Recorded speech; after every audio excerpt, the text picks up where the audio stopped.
Muy buenas tardes, bendiciones para todos. Hoy vamos a estudiar sobre el propósito de la ley. Vamos a buscar Gálatas 3:19 y dice así: Entonces, ¿para qué sirve la ley? Fue añadida a causa de las transgresiones, hasta que viniese la simiente a quien fue hecha la promesa, y fue ordenada por medio de ángeles en mano de un mediador. Y el mediador no lo es de uno solo, pero Dios es uno. Luego, la ley es contraria a las promesas de Dios en ninguna manera, porque si la ley dada pudiera vivificar, la justicia fuera verdaderamente por la ley.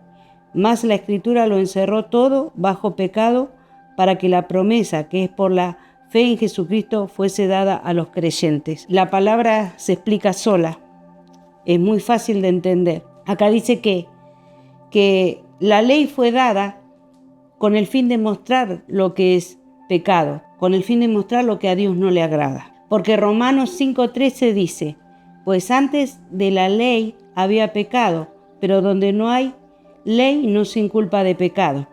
O sea que la gente ya pecaba antes de la ley, pero como no había una ley establecida que le dijera esto está mal, no se inculpaba de pecado. Yo recuerdo que antes iba a la playa y hacía fuego y cocinaba carne, hacía asado. Pero, y me decían, te van a cobrar una multa. Y yo le decía, ¿y dónde dice que no se puede hacer asado? Porque no había nada que dijera. Y después pusieron un cartel donde ponían prohibido hacer fuego y cocinar. Entonces, ahí cuando pusieron el cartel, yo ya no hice más porque ahí sí que me podrían cobrar una multa. Porque ya estaba dicho que no se debía hacer. Así actuaba la ley. O sea, la ley vino a mostrar lo que era pecado, porque antes de eso la gente vivía como quería, hacía lo que quería, pero no se podía inculpar de pecado porque no había una ley.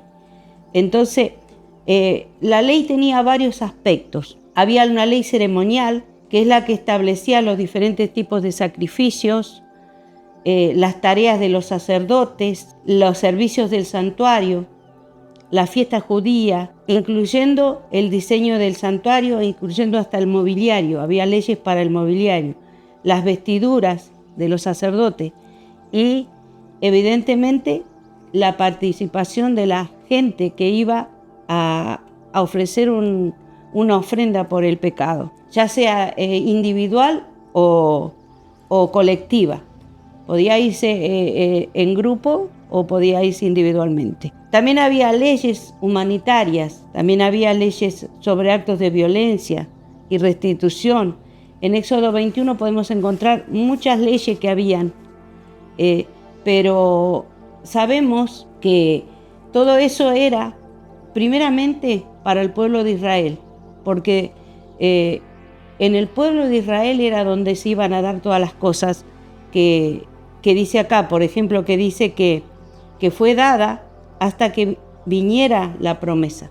Y la promesa era a nuestro Señor Jesucristo, que iba a venir a morir por nuestros pecados. Dice, pero antes que viniera la fe, dice el versículo 23, dice, estábamos encerrados. Antes que viniera la fe, estábamos confinados bajo la ley, encerrados para aquella fe que iba a ser revelada.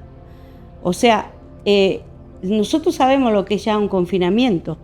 Sabemos que es una ley donde nadie se puede mover de su lugar. Es una ley que te obliga a quedarte en un sitio. Ellos tenían que quedarse en el mismo sitio, en el pueblo de Israel, porque ahí venía la promesa. La promesa era para ellos primeramente. Venía Jesús, o sea, todo lo que había hecho la ley antes era con un propósito, llevarnos a Jesús. O sea, era un tutor, era como un tutor temporal para el pueblo de Dios hasta que llegase la salvación por medio de la fe en Cristo. Y entonces el versículo 23 dice, leí el 23, el 24, de manera que la ley ha sido nuestro ayo, nuestro tutor, para llevarnos a Cristo, a fin de que, fuésemos justificados por la fe. Pero venida la fe, ya no estamos bajo el ayo. O sea, ¿qué quiere decir esto? Que la ley era un tutor temporal para llevarnos a Cristo, y nosotros estábamos confinados, encerrados, dice. O sea, el pueblo de Israel estaba confinado, encerrado para aquella fe que iba a ser revelada. O sea, Jesús iba a venir ahí, a revelarse ahí, y entonces ellos estaban guardados para eso. Así que la ley fue ese tutor hasta que vino Cristo. Cuando vino Cristo, ya quedamos libres de la ley. Ya hasta el pueblo de Israel quedó libre de la ley. Porque ahora todos los que creemos somos hijos de Dios por medio de la fe en Jesucristo. Así que nosotros que creemos, dice el versículo 29, dice: y si vosotros sois de Cristo, ciertamente linaje de Abraham sois y herederos según la promesa. O sea, lo dice acá clarito. Si la ley pudiera justificar, entonces seríamos justificados por la ley. Pero como la ley era insuficiente, porque no tenía vida espiritual, no nos podía impartir una vida espiritual. Entonces era insuficiente. Lo único que podía ser suficiente era el sacrificio de Cristo. Y por eso todo estaba encerrado para cuando viniera Él y se manifestara, muriera por nosotros y nos hiciera libres de la ley. Por eso, como estoy diciendo, que estaban encerrados porque el pueblo de Dios era un pueblo elegido, era un pueblo que podía recibir todo ese tipo de promesas, pero los de afuera no, los gentiles no. Pero ahora, después de que vino Jesucristo, toda esa salvación y ese efecto que traía su muerte nos alcanzó a todos. Por eso dice el versículo 28, que dice: ya no hay judío ni griego, no hay esclavo ni libre, no hay varón ni mujer, porque todos vosotros sois uno en Cristo Jesús. Y si vosotros sois de Cristo, ciertamente linaje de Abraham sois y herederos según la promesa. O sea, esa salvación que trajo Cristo la trajo para todo el mundo. Eso tenemos que tenerlo en cuenta, que la ley no podía justificar, porque la ley era insuficiente para eso. Aunque era justa, santa y buena, la ley no podía justificar, sino solamente guiar al pueblo de Israel hasta que viniera Jesucristo y se manifestara al mundo y muriera y nos entregara esa salvación tan grande. Así que acá tenemos una diferencia, porque hay mucha gente que se quiere salvar guardando la ley. Hay mucha gente que piensa que si guarda la ley tiene méritos, es salva, aunque dice que la salvación proviene de Cristo, igual está empeñado en guardar la ley. No sé para qué, si es para tener un mérito delante de Dios, no sé para qué, porque si estudia esta palabra va a quedarle clarísimo que la ley dada a Moisés y en el Antiguo Testamento no puede salvar a nadie, que el único que salva es Jesucristo.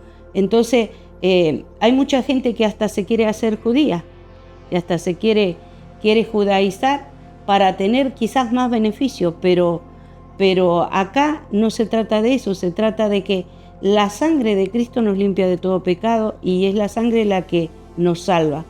Es su muerte en la cruz la que cambió todo, y es esa ley santa, justa y buena que nos llevaba a Cristo, dejó de tener su objetivo cuando vino Él. Porque una vez venido Él, por eso yo hablaba también de leyes ceremoniales. Las leyes ceremoniales también ponían qué tipo de sacrificio se podía hacer por cada pecado, días de fiesta, luna llena, luna nueva, todo eso era parte de la ley. El sabbat, todo eso era parte de la ley. Y hay gente que quiere volver a guardar eso porque piensa que tiene más mérito que los que creemos en esa muerte vicaria de Cristo. Pero pero en realidad ya no es necesario eso, porque venido el Hijo de Dios, todas esas cosas que nos llevaban a Él ya no tienen ningún sentido. Así que, como decía acá el versículo, somos linaje de Abraham. Nosotros venimos de otro pacto, el nuevo pacto. El nuevo pacto que tiene mucho que ver con el pacto que Dios hizo con Abraham, por la fe. Ahora estamos viviendo con la fe, por la fe. Y somos linaje de Abraham porque Abraham es el padre de la fe. Porque Abraham respondió cuando Dios le llevó su hijo, cuando tuvo que salir de Ur de los Caldeos. Él por fe hizo todo lo que Dios le ordenó. Y por eso hoy nosotros somos el linaje, quiere decir, somos hijos de Abraham en cuanto a la fe. Y herederos según la promesa que se le hizo a él. Así que yo lo dejo ahí. Le invito a que lean Éxodo 21 y a que sigan leyendo este capítulo 3 de Gálatas, que es muy, muy revelador. Que el Señor los bendiga.